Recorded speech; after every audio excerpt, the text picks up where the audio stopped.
So here's the thing. We live in 2022, right? And men and women, in the eyes of the law, are equal, okay?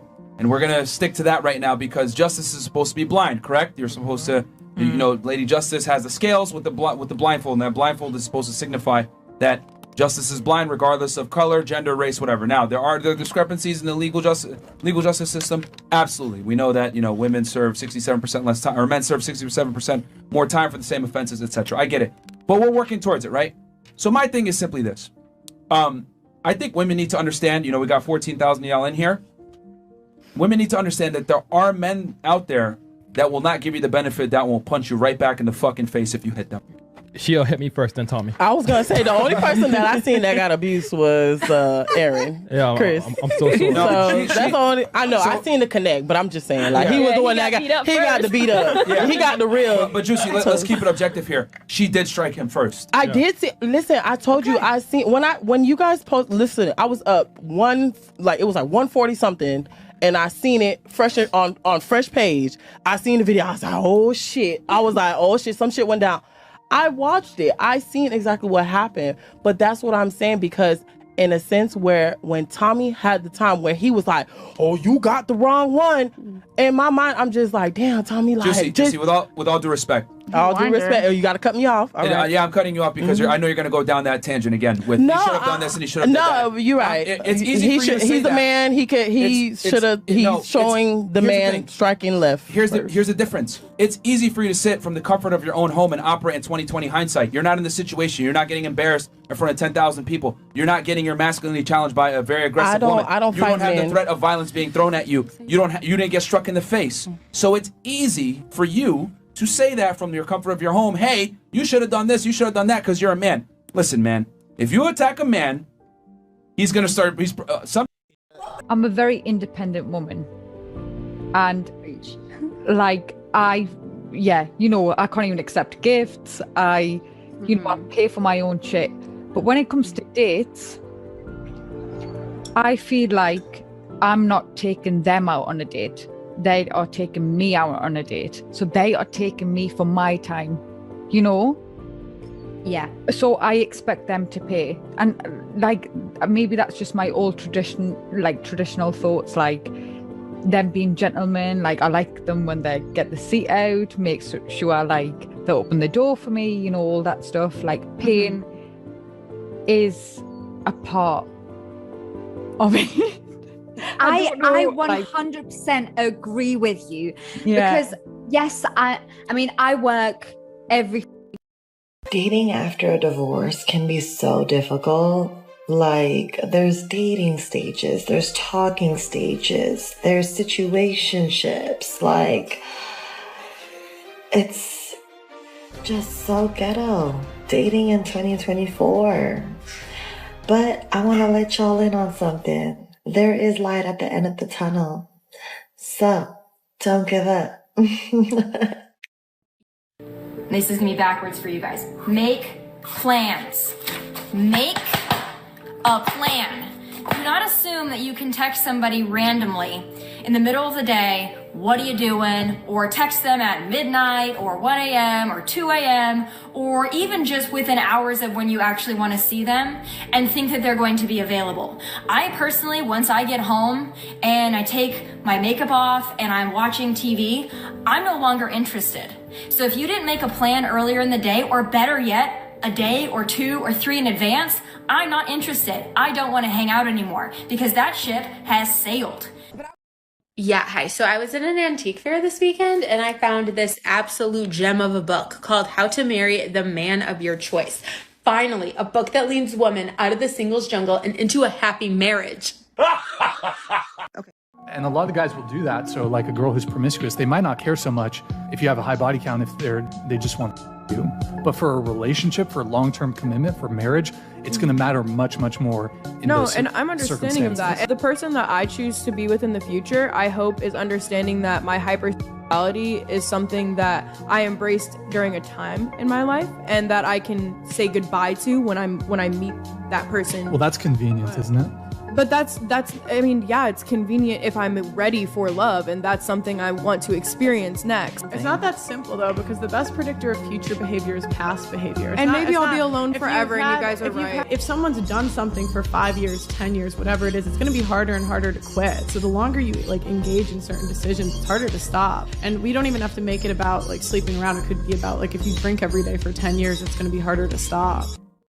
Okay, let's talk about ghosting and dating. I am new to the dating world. I was married in a relationship for almost 30 years and recently divorced. And I had my first real dating experience. So we met on a dating app on one of the other social media platforms. And it was really cool. We talked on the phone a lot. He was so great at conversation. He had a lot to say. He shared a lot. I knew he was super busy and has a lot going on in his life, which again I was okay with because I wasn't looking for anything that was all the time, every day, any kind of thing like that. I'm a little older than him, but neither one of us had a problem with that. Just one day from a couple of days before of us having conversation, just everything stopped. Would you date? If he owns the bus. If he owns it. If he owns the bus, This is just the reality of it. So women, we're more educated now, and I think that we're furthering our education. So with that being said, we're going to hold off on the baby making. We're going to hold off until we get that great job, really career driven. Mm-hmm. And I don't think there's anything wrong with hoping that there's someone either on your level or higher than you. I feel like I've been feeling really like I'm in my own bubble, and like nobody knows I exist. And like obviously I do have like my internet friends and everything, but like in the real world I feel like I don't have anybody right now. Social media has and will always have a more negative impact on my mental health. It was detrimental to the way I viewed myself, the way I looked at my friends. I was actually diagnosed with depression around age 14. I have personally been diagnosed with both depression and anxiety. But I would not be like, here's a drink for me and you. Absolutely not, no. As a man, he who finds a wife finds a good thing. So I'm not supposed to be out here searching and hunting and, where's a man, where's a relationship? Don't do that. We're not going to the Bible. Don't do that. If you look like a hoe, you behave like a hoe, you have pictures that might make you look like a hoe, well, guys are going to assume you're a hoe. So because you post in a bikini, you're a hoe? Or look like a hoe? Oh, hoe yes. traits. These are hoe traits, yes. Yeah, hoe traits. So what do you want her to wear to the beach? She could take a picture and not put it on the internet for everyone else to see. But you could go to the beach. She doesn't have to post it on the internet for the world to see. When's she gonna post it? Why she gotta post it on the internet? Why not? For who? For herself. Oh, herself? Hold on. Yeah. If it's for herself, why is it on social media then? Keep it in your camera phone. Yeah.